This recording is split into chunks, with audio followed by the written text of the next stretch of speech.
Hello les filles, on est lundi matin, on a fait la première matinée d'adaptation avec Ali. On est restés tous les deux une petite demi-heure avec tous les autres enfants. Demain normalement l'idée c'est que je m'éclipse un petit quart d'heure pour voir un petit peu sa réaction sans moi. J'ai fait un crumble banane, myrtille et chocolat pour le goûter et ça a l'air super bon. C'est top les crumbles. Déjà c'est un dessert ou goûter sans œufs et avec l'allergie de mon fils, c'est le genre de choses que j'aime bien faire. Et vous savez, en petite verrine, ça peut être vachement bien dans un repas si vous avez des invités et tout. C'est hyper facile à faire. Généralement c'est apprécié du plus grand nombre. Hello les filles, j'espère que vous allez bien. Je vous reprends, il est 15h, j'ai pas filmé depuis lundi. Vous l'entendez certainement mais j'ai pas ma voix tout à fait normale et c'est pour ça que j'ai pas filmé en fait. Hier j'avais plus de voix du tout. Les petits sont à la sieste. Ce matin on est allé pour le 3e jour d'adaptation pour Ali. Comme on y allait tous les trois, donc Safia, Ali et moi, c'était un petit peu plus difficile pour lui. Ce soir, j'ai prévu de faire des pizzas et je pense que j'allumerai ma caméra pour vous montrer comment je fais ma pâte, etc. Elle est super simple, mais elle est vraiment très très bonne. Je prépare la pâte à pizza pour tout à l'heure et dans la cuve, j'ai mis 200 g de farine blanche, c'est de la T45, et j'ai mis 50 g de farine de petit épeautre complet, de la T150, pour avoir un truc nutritionnellement plus intéressant. Là, j'ai mis du sel, je vais mélanger le tout. L'équivalent de 2 cuillères à soupe d'huile d'olive.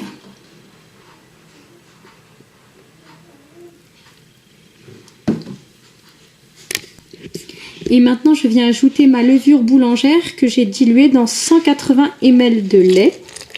Et là, je vais faire, maintenant, je vais faire tourner le robot. Donc, la levure boulangère, pour info, c'est celle-ci. Au bout d'une heure, la pâte a levé. Et maintenant, je vais façonner deux boules et puis les étaler sur 2 plats à pizza.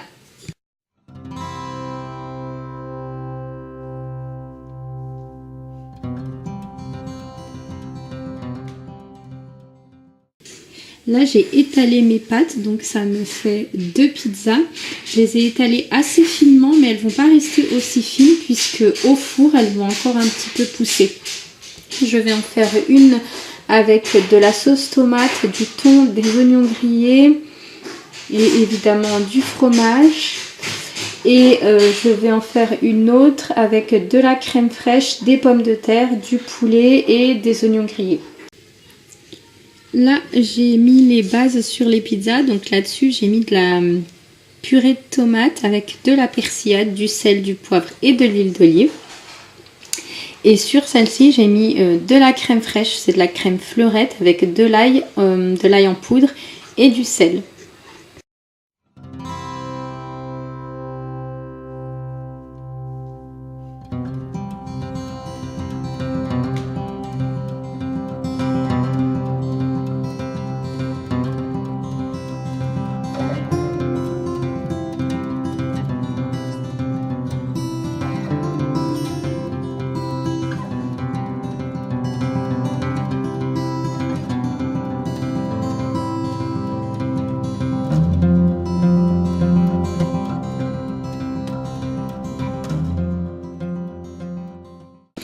Hello les filles, là je viens de déposer Ali à la crèche pour son 4e jour d'adaptation et un magasin Action pas trop loin.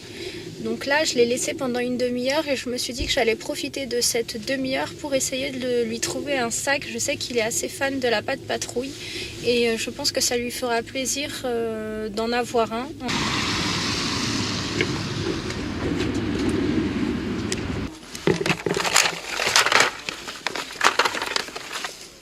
Je sors du magasin Action et j'ai rien pris du tout. Il y avait un sac de la pâte patrouille, mais vraiment il faisait très très cheap.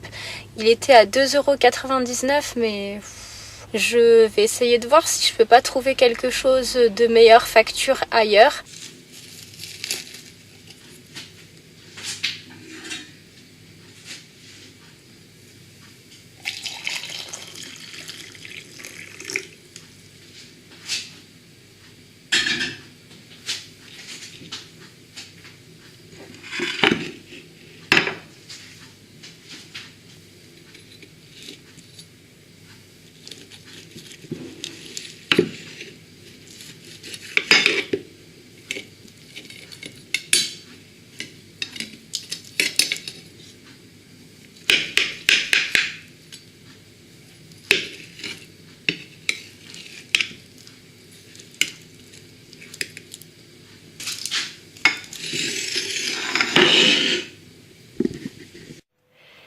Hello les filles, je vous montre rapidement mon outfit du jour.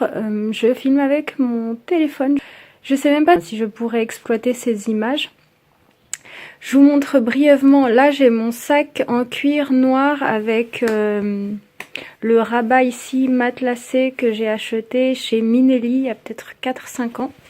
J'ai un grand pull noir à col roulé. Il a un petit effet brillant, là on le voit bien, et je l'ai acheté chez H&M. C'est une robe en fait, c'est une robe pull, donc elle est bien longue. Je porte un jean mom fit que j'avais pris pendant les soldes l'année dernière chez Kiabi. Je l'ai acheté 4 € ce jean. On peut acheter des jeans à 4 € pendant les soldes, les filles. C'est pas des blagues. J'en ai acheté 2 rien que cet été chez H&M à 5 €. C'est assez incroyable. Et au pied, je porte mes derbies noirs que j'ai achetés chez San Marina. Et j'aime bien le petit effet... c'est pas des clous, mais c'est des espèces de petits... Si, c'est comme des petits clous gris. Elles sont hyper confortables. Voilà pour l'outfit du jour. Sans oublier mon super manteau camel qui tient bien chaud, que j'ai acheté pendant le Black Friday chez H&M. Hello les filles, je vous reprends. Ça fait je crois une semaine que j'ai pas filmé. À chaque fois que je voulais filmer, je me rendais compte que j'avais plus de batterie dans la caméra. Donc je me suis dit que j'allais clôturer ce vlog en vloguant aujourd'hui. Donc on est mercredi. Là je viens de déposer Ali à la crèche. On en est à sa 2e semaine d'adaptation et je suis avec sa fille en voiture et en ce moment on est à la recherche d'une cuisine. On va aller faire un tour dans un magasin de jouets. On a à peu près 3/4 d'heure. Le magasin n'est pas trop loin donc ça devrait suffire pour aller faire un tour. Dites-moi si vous avez déjà acheté des petites cuisines comme ça pour vos enfants, où vous les avez trouvées.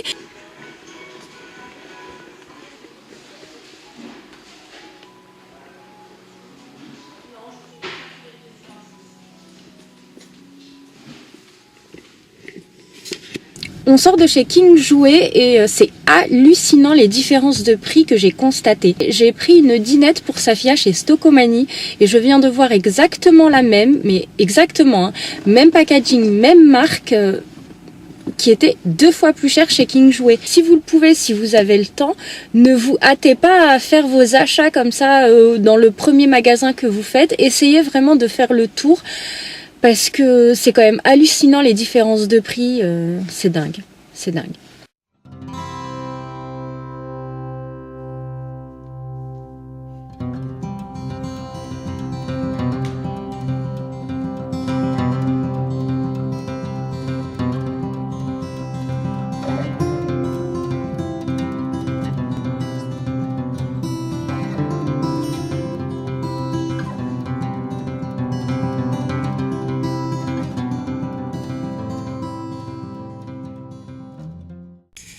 Hey les filles, je vous reprends bien plus tard. Là il est 21h20, je sors de la douche.